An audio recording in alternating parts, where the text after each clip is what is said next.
మీకు అక్క చెల్లెళ్ళు అంటే ఒక ఊత పదం మాత్రమే. రక్త సంబంధం గురించి, అక్క చెల్లెళ్ళ గురించి మీరు మాట్లాడితే చాలా అసహ్యంగా ఉంది. రక్త సంబంధం గురించి ఏమిటో నన్ను అడగండి, నేను చెప్తా. రక్త సంబంధం అంటే అన్న కష్టాలలో ఉన్నాడు కాబట్టి మాట అడగంగానే పాదయాత్రకు బయలుదేరడం. నా బిడ్డలను కాదనుకున్నా, నా భర్తను కాదనుకున్నా, ఒక్కటి కూడా ప్రతిఫలం ఆశించకుండా 3000 ఎన్నో కిలోమీటర్లు పాదయాత్ర చేసిన దాన్ని నేను. మండుటి ఎండలో రక్త సంబంధానికి ఇచ్చిన విలువ నేను.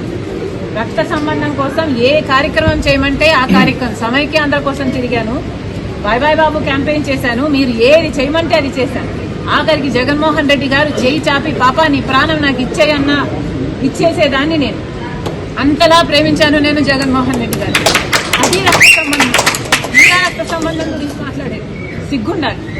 అసలు ఏ రోజైతే మీరు తల్లిని చెల్లిని కాదనుకున్నారో, వేరు చేసుకున్నారో, ఆ రోజే మీరు మనుషుల కింద మీ జాబితాలోకి, మీరు మనిషి జాబితాలోకి రావడం మీరు మానేశారు.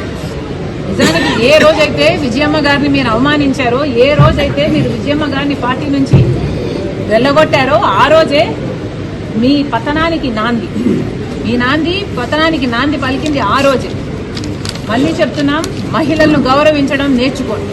ఇప్పటికైనా రాజశేఖర్ రెడ్డి బిడ్డ మద్దతిస్తున్నది తెలుగుదేశం పార్టీకి కాదు, నేను మద్దతిస్తున్నది ఆంధ్ర రాష్ట్ర రాజధాని, నేను మద్దతిస్తున్నది ఆంధ్ర రాష్ట్ర మహిళలకు.